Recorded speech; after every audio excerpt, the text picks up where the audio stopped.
భక్త కనప్ప కథ. భక్తికి మహిమ. ఒక కాలంలో కనప్ప వేటగాడిగా జీవించేవాడు. ఆయనకు శివునిపై ఎంతగానో భక్తి ఉండేది. కాని అతనికి శాస్త్రాలు, పూజా విధానాలు తెలియవు.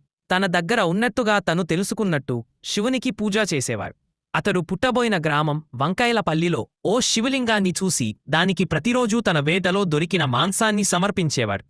నీళ్ల కోసం తన నోటితో నీళ్లు తాగి శివలింగంపై పోసేవాడు. పండితులు దీన్ని తప్పుగా భావించారు. కాని శివుడు మాత్రం అతని భక్తిని ఆనందంతో చూశాడు. ఒకరోజు శివలింగం కన్ను నుండి రక్తం వస్తోంది. కనప్ప అది చూసి వెంటనే తన కన్ను ఒకటి తీయించి శివుడికి అర్పించాడు.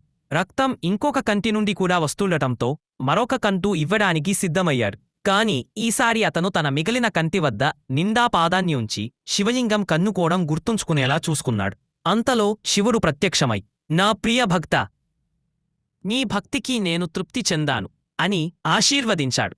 శివుడు కనప్పకు జీవితంలో